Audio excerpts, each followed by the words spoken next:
प्यारे बच्चों, हिंदी की कक्षा में आपका एक बार फिर से स्वागत है।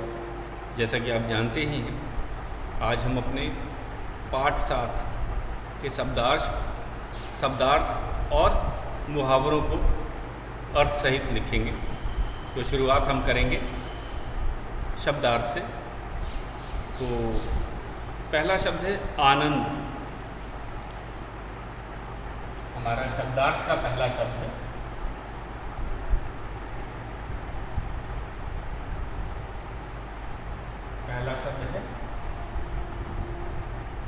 आनंद।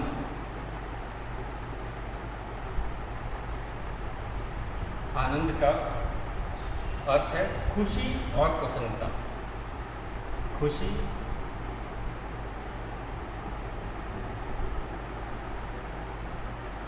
प्रसन्नता।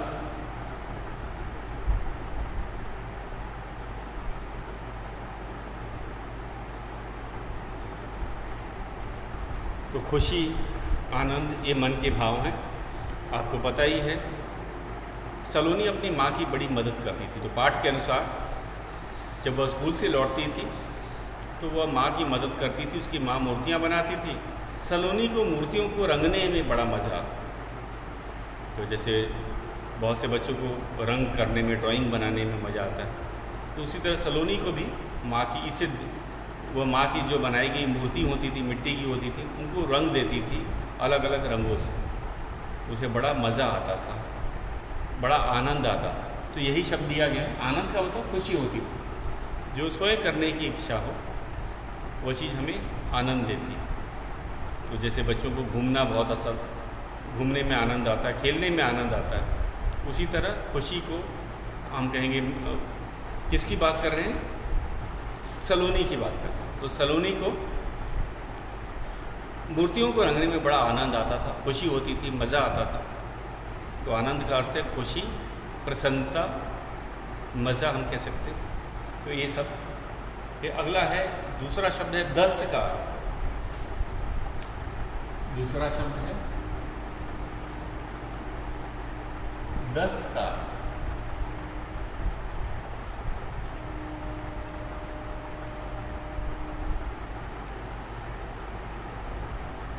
हाथ से काम करने वाला। हाथ से काम करने वाला। हाथ से काम करने वाला।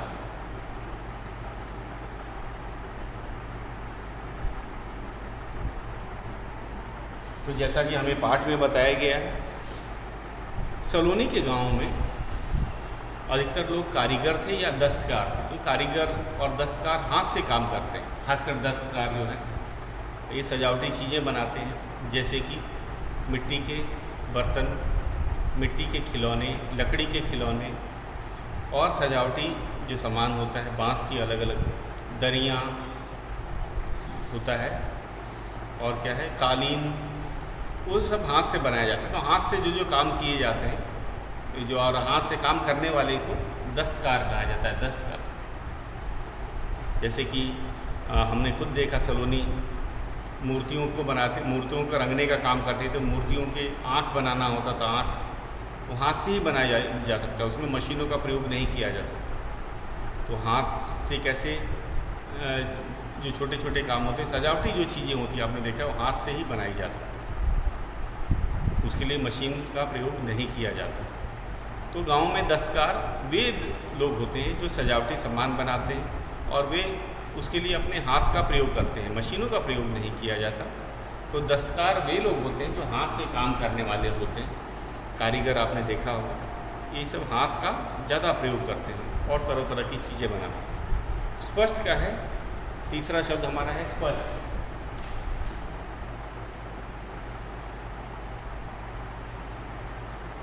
स्पष्ट। स्पष्ट का अर्थ होता है साफ साफ। साफ साफ। अब पाठ के अनुसार चलते हैं। साफ साफ का क्या है? सफाई से इसका लेना देना नहीं। हमारे जो पाठ में बताया गया है कि जब रात को जंगल से घंटी बजने लगी घंटे की आवाज़ आने लगी तो सारे गांव वाले जाग गए। और जो फिर अगले दिन दोपहर में भी घंटे की आवाज़ आई, लेकिन जो रात को जो घंटे की आवाज़ आती थी वो ज़्यादा स्पष्ट होता था, साफ साफ सुनाई देता था।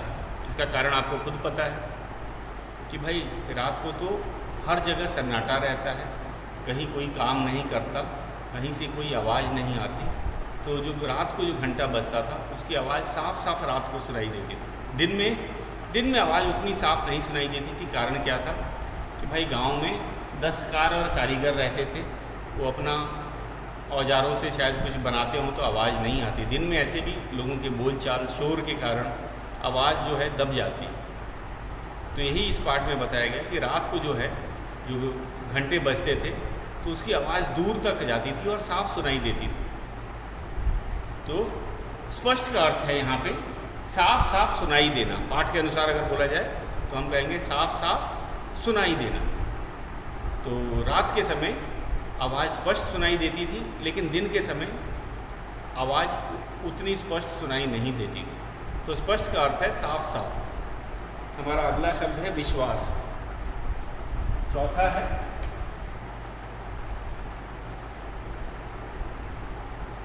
विश्वास।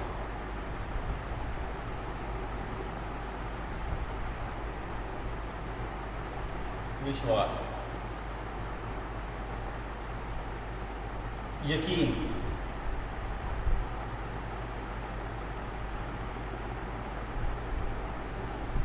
विश्वास का अर्थ है यकीन करना। यकीन, किसको यकीन था कि भूत नहीं होते? सलोनी को यकीन था। सलोनी को पूरा यकीन था, यह विश्वास था कि भूत नहीं होते हैं। इसके पीछे जो रात को घंटा बज रहा है, इसके पीछे कोई ना कोई कारण होगा। तो हम कहेंगे सलोनी को भूतों पर विश्वास नहीं था, और यही बात उसने गांव के लोगों को भी बताई थी, अपनी माँ को भी बताई थी कि भूत कुछ नहीं होते हैं, और वह भी भूतों पर कोई भरोसा या विश्वास नहीं करते। विश्वास का अर्थ हमने लिखा है यकीन। कठिनाई, अगला शब्द है कठिनाई। हमारा जो 5वां शब्द है वो है कठिनाई।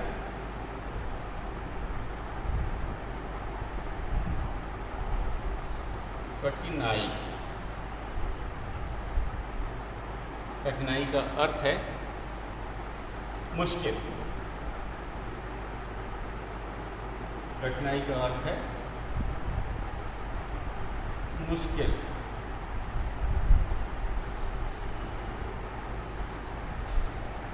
तो जैसे कि इस पाठ के अनुसार इस कठिनाई का बताएं, गांव के जो लोग थे अब उन्हें शहर जाने के लिए जंगल को घूम करके जाना पड़ता था, तो उन्हें कठिनाई होने लगी, उनको मुश्किल होने लगी। क्यों? क्योंकि रास्ता लंबा हो गया। पहले जब वे घंटी नहीं बजती थी और गांव वाले जंगल के रास्ते से शहर जाते थे, तो इससे रास्ता छोटा हो जाता था। लेकिन जब गांव वाले डर गए कि जंगल में तो भूत हो सकता है, तो वे घूम करके जाने लगे। वे गांव से के बाहर जंगल के बाहर घूम के जाने लगे, तो उन्हें काफ़ी कठिनाई हुई। कठिनाई मतलब मुश्किल होने लगी, ज़्यादा समय लगता हो। और इसी तरह जब वे लौटते होंगे तभी भी घूम के जाते थे, तो और ज़्यादा समय लगता होगा। तो इसीलिए हम कहेंगे गांव के लोगों को कठिनाई या मुश्किल हो रही थी, क्योंकि वे शहर जाते समय उनकी दूरी बढ़ गई थी, उनका अधिक समय यात्रा करने में ही लग जा रहा था। तो उसी को बताइए, कठिनाई का अर्थ होता है मुश्किल होना। और ये थे हमारे शब्दार्थ। ये 5 जो हैं ये हमारे शब्दार्थ हैं, आपने इसे नोट कर लिया होगा। अब हम चलेंगे अपने मुहावरों की तरफ। इस पाठ में 2 मुहावरे भी हैं, इसे आपको नोटबुक में लिखना है और याद भी करना है। शब्दार्थ और मुहावरों को आपको पता ही है, हम नोटबुक में लिखते हैं और उन्हें याद भी करते हैं। तो मैं मुहावरा लिखता हूँ, ये तो हमने समझ लिया।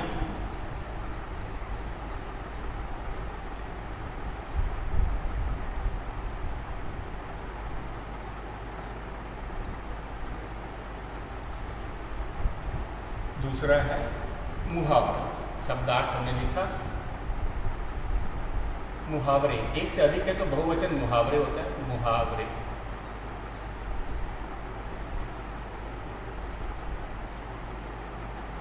पहला मुहावरा हमारा है ठान लेना। ठान लेना, इसका अर्थ होता है पक्का इरादा कर लेना। पक्का इरादा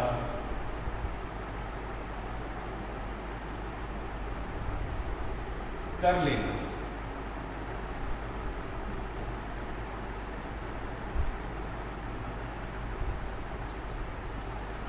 तो इसे हम लिखेंगे, याद भी करेंगे। दूसरा है हमारा मुहावरा। हमारा दूसरा मुहावरा भी बहुत आसान है। चेहरे पर हवाइयाँ उड़ना। चेहरे पर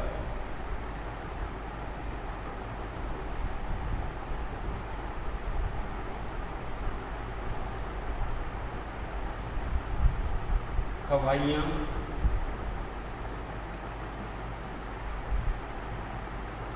उड़ना।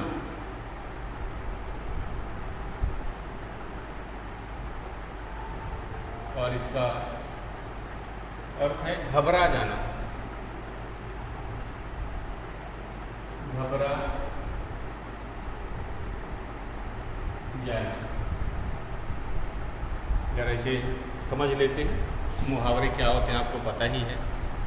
मुहावरे वे वाक्यांश होते हैं, वाक्य के अंश, पूरा वाक्य नहीं होते, वाक्य के अंश होते हैं जो हमें शब्दों का शाब्दिक अर्थ दे करके न देकर कुछ खास अर्थ देते हैं, कुछ विशेष अर्थ देते हैं। जैसे ठान लेना, इसका अर्थ होता है पक्का इरादा कर लेना। चेहरे पर हवाइयाँ उड़ना, हवाइयाँ मतलब चेहरे के ऊपर अलग से भाव आ जाना, तो इसका अर्थ होता है कि घबरा जाना। तो ये दो मुहावरे थे। ठान लेना, जिसका अर्थ है पक्का इरादा कर लेना। दूसरा है हमारा मुहावरा चेहरे पर हवाइयाँ उड़ना। तो आज हम साथ साथ इसका वाक्य भी प्रयोग करेंगे, क्योंकि परीक्षा में हमें मुहावरे का वाक्य में प्रयोग करने के लिए भी कहा जाता है। तो हम लोग क्या करेंगे, इसका वाक्य में भी प्रयोग करेंगे, लेकिन वाक्य में प्रयोग करने से पहले हमें अर्थ पता होना चाहिए। अगर हम किसी मुहावरे का अगर अर्थ ही नहीं जानते हैं तो हम उसका वाक्य सही प्रयोग नहीं कर पाएंगे। तो ये आपको पता ही है, अर्थ ज़रूरी है, हमने अर्थ लिख लिया है। चेहरे पर हवाई उड़ना, घबरा जाना हो जाता है। ठान लेना मतलब पक्का इरादा कर लेना। तो अब हम इन्हीं दोनों मुहावरों का वाक्यों में प्रयोग करेंगे, जिसे आप नोट भी करेंगे। ये तो आपने नोट कर ही लिया होगा। परीक्षा में आएगा मुहावरे का वाक्यों में प्रयोग करो। परीक्षा में किस तरह का प्रश्न पूछा जाता है, मुहावरे का वाक्यों में प्रयोग करो। तो अपने शब्दों में हम उस मुहावरे का अगर हम अर्थ जानते हैं तो अपने शब्दों में उसका हम प्रयोग भी कर सकते हैं। तो ये नया प्रश्न समझ लीजिए, इसे भी आपको नोटबुक में ही लिखना है। तो आप इसे नोटबुक में लिख लीजिए। मैं लिख रहा हूँ, मुहावरे का वाक्यों में प्रयोग करो। तो हमारा क्वेश्चन यही रहेगा, मुहावरे का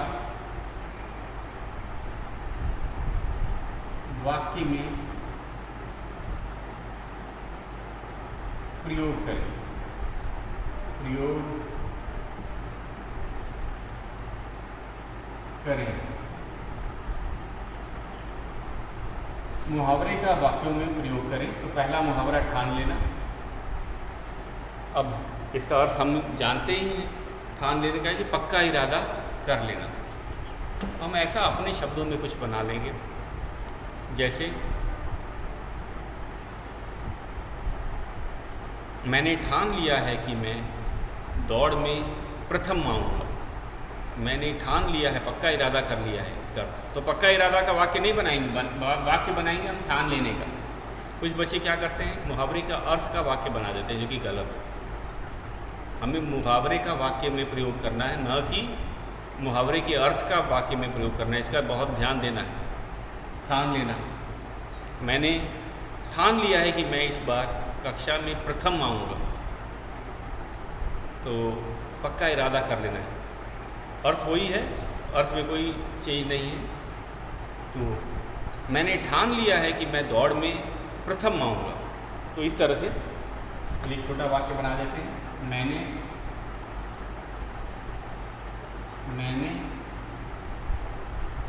ठान लिया है, मैंने ठान लिया है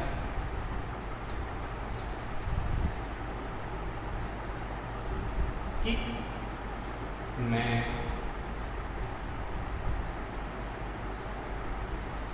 दौड़ में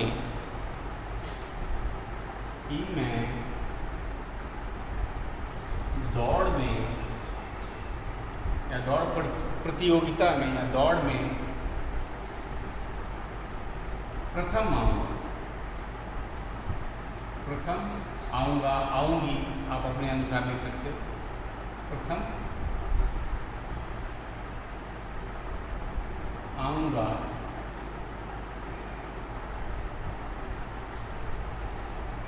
तो इस तरह से हमें बताना है। और ये ठान लिया, ठान लेना का ठान लिया हो जाता है।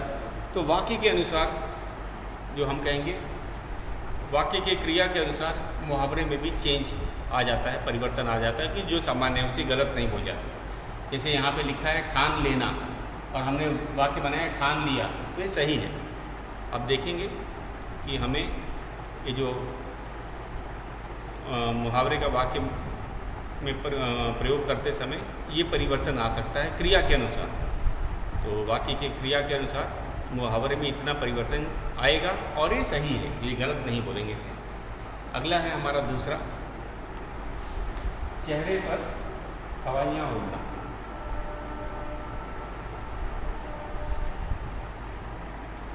चेहरे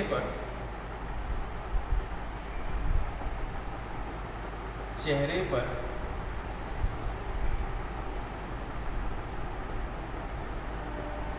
हवाइयाँ उड़ना।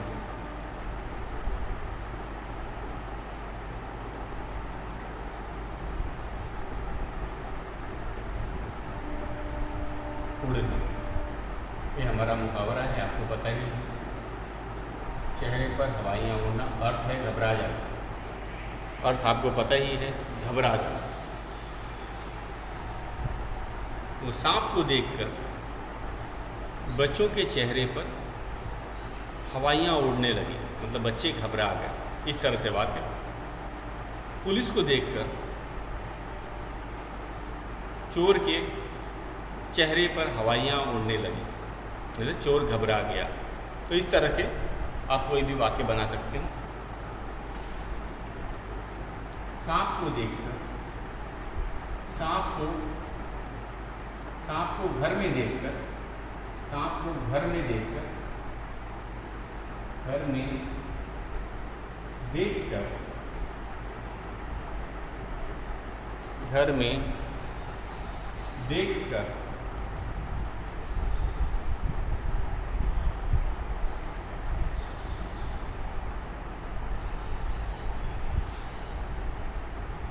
राहुल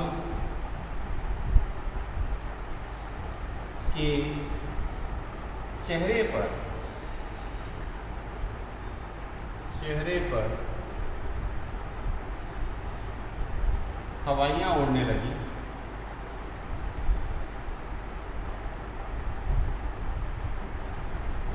उड़ने लगी,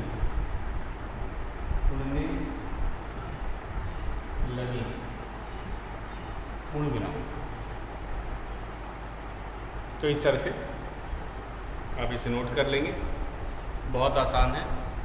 शब्दार्थ हमने कर लिया, मुहावरा हमने कर लिया, मुहावरे का अर्थ भी हमने नोटबुक में लिख दिया। अब ये दो मुहावरे आए थे उनका हमने वाक्यों में भी प्रयोग कर दिया है, तो इसे आप याद करेंगे। तो शुरू करते हैं अब हम अपने मौखिक प्रश्नों। हमने अब तक क्या किया है ज़रा उसको एक बार फिर से मैं समझा देता हूँ। कुछ बच्चों को हमेशा डाउट रहता है। तो जब भी हम कोई पाठ शुरुआत करते हैं तो हम उसका सुलेख लेखन से पाठ का शुरुआत करते हैं। तो हमने अपना 7वां पाठ साहसी सलोनी का हमने क्या किया, सुलेख लेखन किया। तो सुलेख लेखन की नोटबुक में डबल लाइन हिंदी नोटबुक में 2 पेज सुलेख लेखन किया। उसके बाद अब सिंगल लाइन हिंदी नोटबुक में हमने 1 पेज सुलेख लेखन किया। उसके बाद हमने पाठ से संबंधित, अब क्लास वर्क नोटबुक की बात कर रहे हैं, single line Hindi class work notebook जो है उसमें हमने 1 पेज सुलेख लेखन कर लिया। अब पाठ से संबंधित एक प्रश्न बनाएंगे, एक चित्र बनाएंगे। आप इसमें क्या बना सकते हो, इसमें घंटा बना सकते हो, बंदर बना सकते हो, क्योंकि जो पाठ के जो भूत थे वो बंदर ही थे। या फिर खिलौने भी बना सकते हो, जो सलोनी और उसकी माँ खिलौनी बनाया करती थी, आप उनको भी बना सकते हो। तो पाठ से संबंधित एक चित्र बनाएंगे और चित्र को रंग करेंगे। उसके बाद हमने और नोटबुक में फिर लिखा शब्दार्थ, जो आज हमने अभी आपके सामने लिखवाए। उसके बाद हमने लिखे मुहावरे, जो अभी आपके सामने हमने लिखा है। और अब तीसरा चीज़ हमने लिखा, मुहावरे का वाक्यों में भी प्रयोग करके समझा दिया, जो अभी हमने तुरंत अभी किया है। तो ये सारी नोटबुक में ही होना चाहिए और केवल लिखना ही नहीं है, उसे याद भी करना। हाँ, आप अपने वाक्य अपने शब्दों में लिख सकते हैं, जरूर नहीं कि जो टीचर ने लिखा है वही होना चाहिए। आप जैसे मैंने इसे बताया, सांप को घर में देखकर राहुल के चेहरे पर हवाइयाँ उड़ने लगी, तो आप अपने शब्द से बना दीजिए कि पुलिस को पास आता देख चोर के चेहरे पर हवाइयाँ उड़ने लगी। तो इस तरह से आप अपनी मर्जी से अपने शब्दों से छोटा सा एक वाक्य बनाएंगे जो परीक्षा में पूछा जाता है। तो अब हो गया हमारा, अब हम चलते हैं मौखिक प्रश्नों, तो इसे मिटा देते हैं।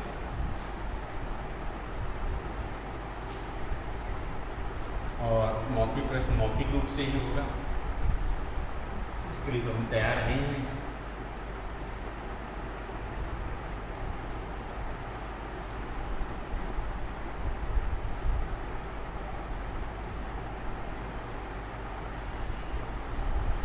प्रश्न है,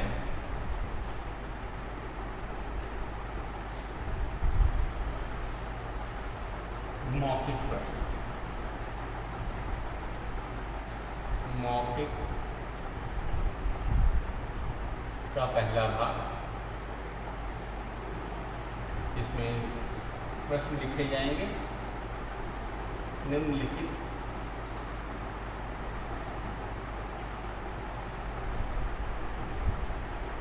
निम्नलिखित प्रश्नों के उत्तर दो। निम्नलिखित प्रश्नों के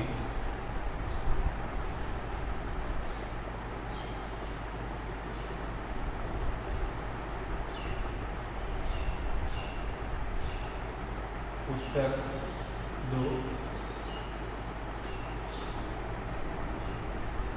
पहला है क भाग। सलोनी की माँ क्या करती थी? सलोनी की माँ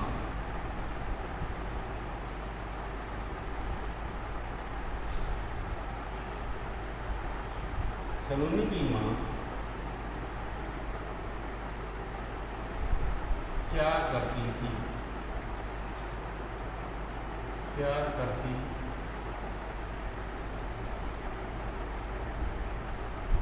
थी?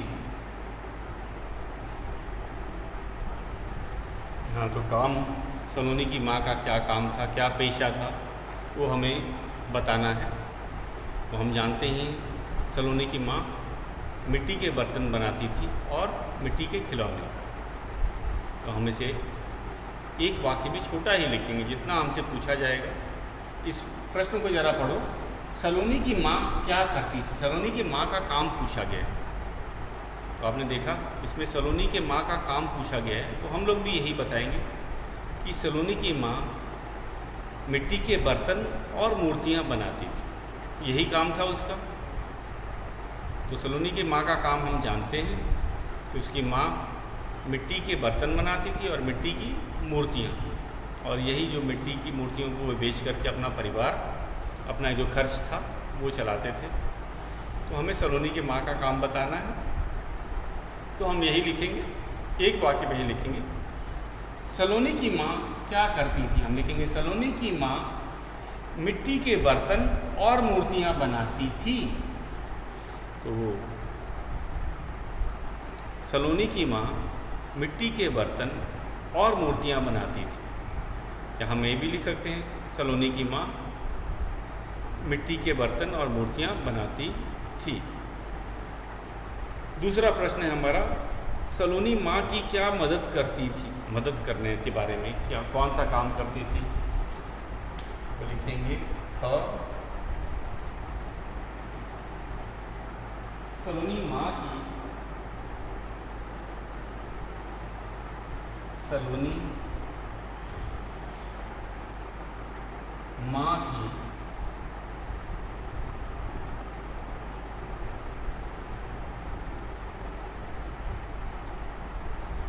क्या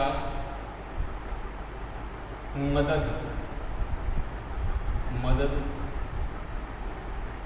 करती थी।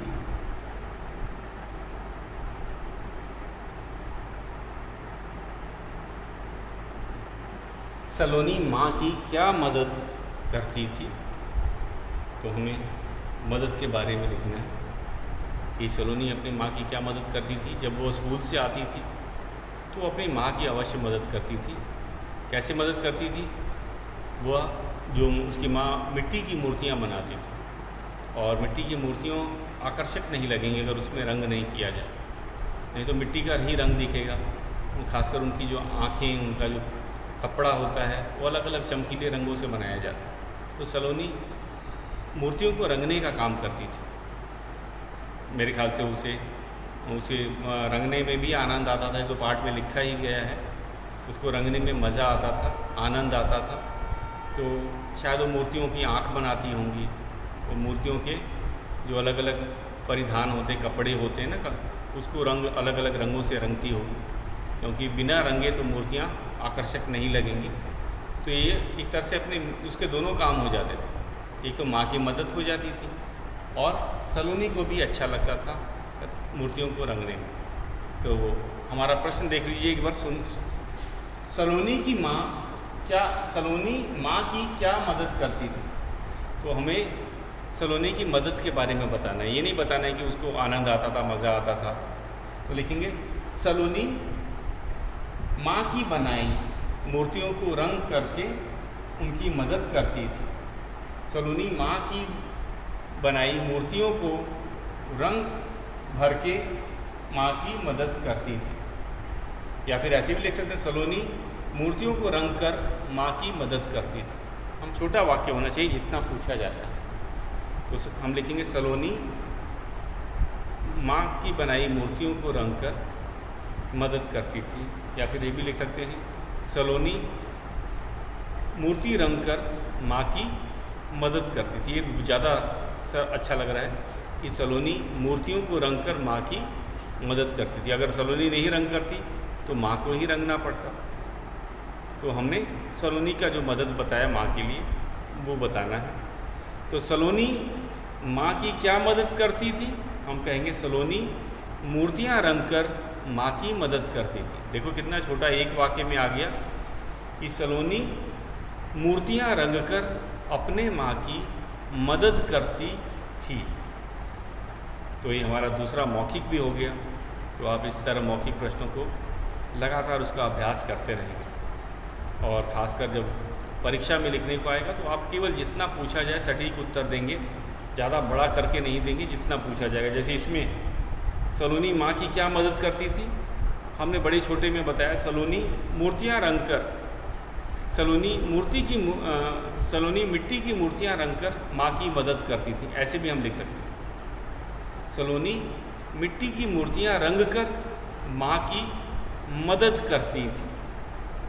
तो इस तरह से हमें इस पाठ के जो मौखिक प्रश्न हैं जो दिए गए हैं, कई बच्चे ये ना समझे कि केवल जो 5 मौखिक प्रश्न हैं यही आएंगे। आपको पता ही है हम जो मौखिक प्रश्नों को कहीं से भी बुक के बना सकते हैं।